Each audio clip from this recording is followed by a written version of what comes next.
Ciao a tutti e benvenuti o bentornati nel mio canale. Comme je vous l'avais promis la dernière fois, je vous ai préparé un petit e-book gratuit que vous pourrez télécharger sur mon site l'italienavecsilvia.com. Vous pourrez trouver le lien de téléchargement dans la description. Je vous ai rassemblé dans ce petit carnet plus de 100 mots et phrases qui vous seront utiles lors de vos premiers séjours en Italie. Il vous permettra de connaître les bases de la langue italienne, de saluer, de remercier quelqu'un, d'exprimer votre opinion, de vous présenter ou encore demander votre chemin par exemple. Vous pourrez lire l'e-book en écoutant cette vidéo grâce au QR code qui s'y trouve afin d'améliorer votre prononciation. C'est très important que vous répétiez bien chaque mot et phrase à voix haute. Siete pronti? Vous êtes prêts? Cominciamo! En Italie, nous avons plusieurs façons de saluer quelqu'un selon les différentes situations, les différents moments de la journée. Vous pouvez donc dire ciao, ciao, salut. Ciao, on l'emploie dans un contexte informel avec ses amis, sa famille, ses collègues, quand on se rencontre, mais aussi quand on prend congé. Buongiorno. Buongiorno, bonjour. Vous pouvez l'utiliser dans des contextes formels et informels, la matinée jusqu'à 14h environ. Buonasera, buonasera, bonsoir. Vous pouvez l'utiliser dans des contextes formels et informels à partir de 14h environ. Salve, salve. Cette salutation peut remplacer buongiorno et buonasera. Vous pouvez l'utiliser dans des contextes formels à tout moment de la journée. Buonanotte, buonanotte, bonne nuit pour souhaiter une bonne nuit avant de se coucher. Arrivederci, arrivederci, au revoir quand on prend congé dans des situations formelles. On va voir maintenant comment se présenter et faire connaissance en italien. Presentarsi e fare conoscenza. Vous rencontrez quelqu'un pour la première fois et vous pouvez dire piacere, piacere, enchanté ou piacere di conoscerti, piacere di conoscerti, enchanté de faire ta connaissance si on s'adresse à une personne et on la tutoie. Et si on vous voit cette personne, on pourra dire piacere di conoscerla, piacere di conoscerla. Enchanté de faire votre connaissance. Et saviez-vous que lors des présentations, les Italiens ne se font pas la bise, on tend la main et nous la joue. Mais ce n'est pas ressenti comme formel. Piacere Silvia. Piacere di conoscerti. Quand on veut présenter une personne à quelqu'un. Ti presento mia madre. Je te présente ma mère. Ou un autre exemple. Ecco il signor Bianchi e la signora Rossi. Voilà, Monsieur Bianchi et Madame Rossi. N'oubliez pas qu'en italien, le mot signore, monsieur, signora, madame et signorina, mademoiselle, sont précédés d'un article défini. Et avec le mot signore, il faut faire l'élision avec la voyelle et finale du mot s'il est suivi d'un nom propre. Ça veut dire que la voyelle disparaît. Par exemple, Buongiorno, signor Bianchi. Buongiorno, signor Bianchi. Bonjour, monsieur Bianchi. Et maintenant, on va voir comment demander à quelqu'un comment il s'appelle. Chiedere a qualcuno come si chiama. Si on s'adresse à une personne et on la tutoie, come ti chiami? Come ti chiami? Comment tu t'appelles? Mais si on vous voit cette personne, come si chiama? Come si chiama? Si on vous voit plusieurs personnes ou simplement on s'adresse à plusieurs personnes, vous pourrez dire Come vi chiamate? Sono Silvia. Je suis plus votre prénom. Sono Silvia. Ou mi chiamo Silvia. Je m'appelle plus votre prénom. Mi chiamo Silvia. Demandez à une personne comment elle va. Chiedere a una persona come sta. Si on tutoie cette personne, come stai? Come stai? Comment vas-tu? Ou come va? Come va? Comment ça va? Tutto bene? Tutto bene? Tout va bien? Et si on vous voit cette personne, come sta? Come sta? Comment allez-vous? Les réponses: sto bene, grazie. Je vais bien, merci. Tutto bene, grazie. Tout va bien, merci. Benissimo. Benissimo. Très bien. Non mi sento tanto bene. Je ne me sens pas très bien. Insomma. Insomma. Ni bien ni mal. Demandez l'âge à quelqu'un et sa date de naissance. Chiedere l'età e la data di nascita. Si on tutoie notre interlocuteur. Quanti anni hai? Quanti anni hai? Quel âge as-tu? Et si on vous voit notre interlocuteur, quanti anni ha? Quanti anni ha? Quel âge avez-vous? Quanti anni ha? Ho 28 anni. Le verbe avoir, plus votre âge, plus le mot anni. Quando sei nato, au masculin, ou quando sei nata, au féminin, quand est-ce que tu es né? Qual è la tua data di nascita? Qual è la tua data di nascita? Quelle est ta date de naissance? Et si on vous voit notre interlocuteur, quando è nato ou quando è nata, quand est-ce que vous êtes né? Qual è la sua data di nascita? Qual è la sua data di nascita? Quelle est votre date de naissance? Les réponses sono nato ou sono nata plus votre date de naissance. Par exemple, sono nata il 7 ottobre. La mia data di nascita è il 7 ottobre 1993. Ma date de naissance est le jour plus le mois plus l'année de votre naissance. Et on passe maintenant à la provenance et à la nationalité. Chiedere la provenienza e la nazionalità in italiano. Si on tutoie notre interlocuteur, di dove sei? D'où es-tu? Di dove sei? Et si on vous voit notre interlocuteur, di dov'è? Di dov'è? D'où êtes-vous? Sono francese, sono italiana. Je suis plus votre nationalité. Je suis française, je suis italienne. Da dove vieni? D'où viens-tu? Da dove viene? D'où venez-vous? Vengo da Roma. Je viens de Rome. Le verbe venire plus la préposition da si on précise la ville. Vengo da Roma. Mais vengo dall'Italia. Je viens d'Italie. Quand la préposition da est suivie d'un nom précédé d'un article défini, ce dernier se contracte avec la préposition, par exemple, dall'Italia, d'Italie, dal Portogallo, du Portugal, ou vengo dalla Francia. Di dove sei? Sono francese di Parigi. E tu? Da dove vieni? Io sono italiana, vengo da Roma. Dove abiti? Dove abiti? Tu habites où? Et si on vous voit notre interlocuteur, dove abita? Dove abita? Vous habitez où? Dove vivi? Dove vive? Tu vis où? Vous vivez où? Abito a Roma. Vivo a Roma. Je vis à Rome. Abitare et vivere, ce sont des synonymes. Je peux dire alors abito a Roma ou vivo a Parigi. Le verbe abitare et vivere sont suivis de la préposition a si on précise la ville. Abito a Roma. Mais si j'ai dit abito in Italia, alors le verbe est suivi de la préposition in avec un pays et une région. Abito in Italia, abito in Francia, par exemple. Et faites attention, quand la préposition in est suivie d'un nom précédé d'un article défini, ce dernier se contracte avec la préposition. Par exemple, negli Stati Uniti, aux États-Unis, nel Regno Unito, au Royaume-Uni.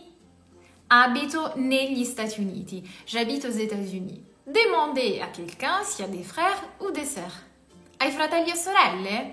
Ha fratelli o sorelle? Avez-vous des frères ou des sœurs? Sì, ho una sorella. Oui, j'ai une sœur. No, sono figlio unico. No, sono figlia unica. Non, je suis fils, fille unique. Demandez la profession. Chiedere la professione. Il mestiere. Che lavoro fai? Si on tutoie la personne. Ou che lavoro fa? Si on vous voit cette personne. Quel est ton métier? Quel est votre métier? Sono plus votre profession. Par exemple, sono insegnante. Je suis enseignante. Sans utiliser l'article défini. Ou sono infermiere. Je suis infirmier. infirmière. Ou on peut demander che fai nella vita? Che fais-tu dans la vie? Ou che fa nella vita? Che faites-vous dans la vie? Sono uno studente. Sono una studentessa. Je suis étudiant, étudiante. Parli italiano? Ou parla francese? Parla inglese? Parlez-vous français, italien ou anglais? Parlo francese. Je parle français. Che lingue parli? Che lingue parli? Ou che lingue parla? Che langue parles-tu? Che langue parlez-vous? Parlo italiano, francese, inglese e spagnolo. Je parle italien, français, anglais et espagnol. Et voi, che lingue parlate? Che langue parlez-vous? Écrivez-le dans les commentaires. Et maintenant, on va voir comment exprimer son opinion en italien. Come esprimere la propria opinione in italiano. Secondo me, selon moi, penso che plus le verbe au subjonctif. Penso che sia una buona idea. Je pense que c'est une bonne idée. Mi piacerebbe plus le verbe à l'infinitif. Mi piacerebbe andare al mare. J'aimerais bien aller à la mer. Mi piace plus un verbe à l'infinitif. Par exemple, mi piace leggere, j'aime lire. Mi piace plus un nom en singulier. Par exemple, mi piace la pizza, j'aime la pizza. Non mi piace, je n'aime pas. Non mi piace peut être suivi d'un verbe à l'infinitif et d'un nom en singulier. Par exemple, non mi piace mentire, je n'aime pas mentir. Non mi piace l'ananas, je n'aime pas l'ananas. Mi piacciono et non mi piacciono peuvent être suivis d'un nom au pluriel. Par exemple, mi piacciono i gatti, j'aime les chats. Non sono d'accordo. Non sono d'accordo. Je ne suis pas d'accord. Non fa niente. Non fa niente. Ce n'est pas grave. Non ti preoccupare. Non ti preoccupare. Ne t'inquiète pas. Et si on vous voit notre interlocuteur, non si preoccupi. Non si preoccupi. Ne vous inquiétez pas. Non lo so. Non lo so. Je ne sais pas. Pour répondre de façon affirmative, si. Si, oui. Et pour répondre de façon négative, non. Non. Forse. Forse, peut-être. Va bene. Va bene. D'accord, ça marche. Non posso. Non posso. Je ne peux pas. Non credo. Non credo. Je ne pense pas. Ou pour dire moi aussi, dites anche io. Anche io.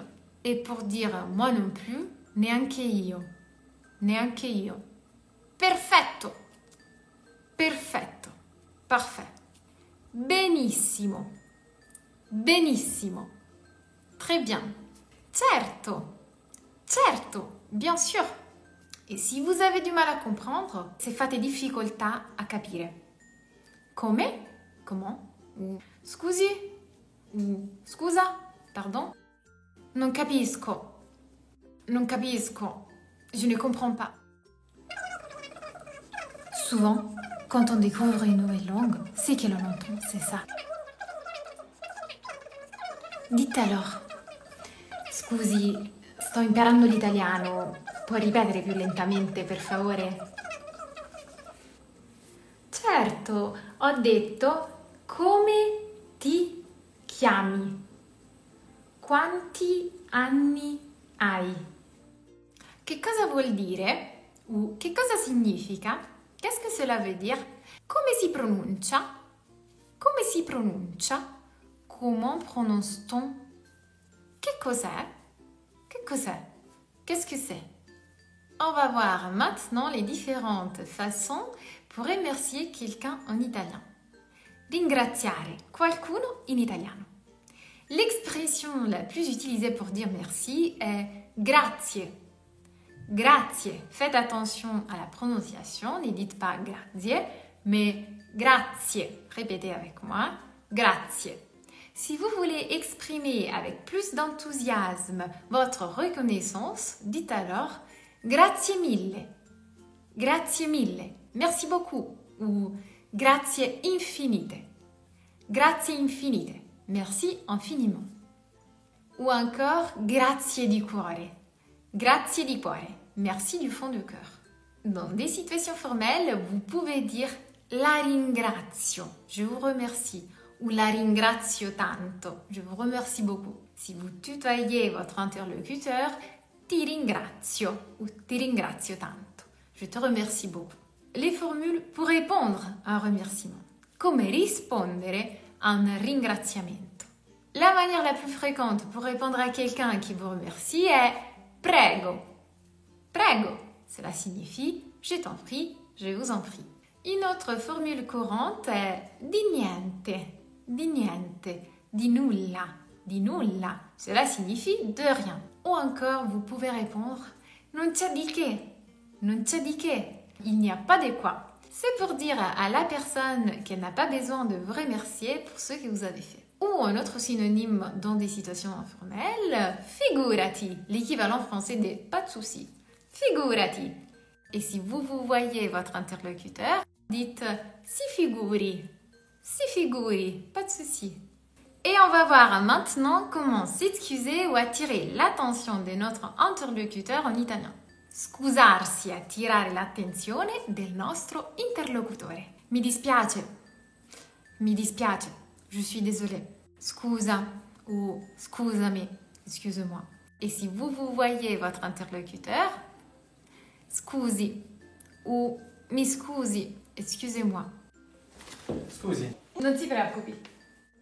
Lorsqu'on veut demander à quelqu'un de manière polie quelque chose, ajoutez toujours per favore, s'il te plaît, s'il vous plaît.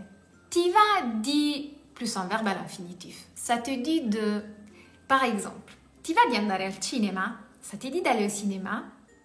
Et lorsque l'on souhaite s'effrayer un chemin en italien, dites permesso, pardon.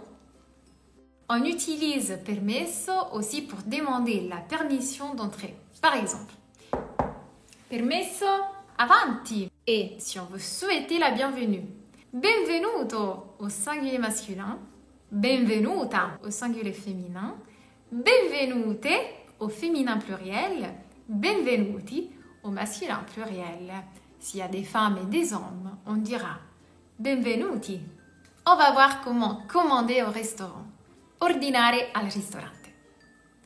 Vorrei prenotare un tavolo per due, per favore. Vorrei prenotare un tavolo per due, per favore. Je voudrais réserver une table pour deux personnes, s'il vous plaît. buongiorno, che cosa desidera? Buongiorno, io prendo spaghetti al pomodoro, per favore. E da bere? Per me un'acqua frizzante. Va bene. Grazie mille. Et vous pourrez demander au serveur, potete chiedere al cameriere, cosa mi consiglia? Cosa mi consiglia? Qu'est-ce que vous me conseillez? Il conto, per favore. Il conto, per favore. L'addition, s'il vous plaît. Posso pagare con la carta? Posso pagare con la carta? Ou posso pagare in contanti? Puis-je payer avec la carte? En espèces? On va voir les autres expressions pour reprendre congé en italien. Congedarsi in italiano. Buona giornata. Buona giornata. Bonne journée. On l'utilise pour souhaiter une bonne journée la matinée jusqu'à 14h environ dans des contextes formels et informels. Buona serata. Buona serata. Bonne soirée. On l'emploie l'après-midi pour souhaiter une bonne soirée. Ci vediamo domani. Ci vediamo domani. On se voit demain. Ou simplement a domani. A domani. A demain. A presto. A presto. A bientôt. Ou a dopo pour dire à tout à l'heure. A dopo. Ensuite, une autre formule très employée en italien dans le langage courant, ci sentiamo. Ci sentiamo, cela veut dire on s'appelle, on s'écrit. Buona giornata, a domani. Grazie anche a lei, arrivederci. Pour demander de l'aide et des renseignements en italien. Come chiedere aiuto e informazioni in italiano. Mi sono perso ou mi sono persa, je me suis perdue. Può aiutarmi per favore?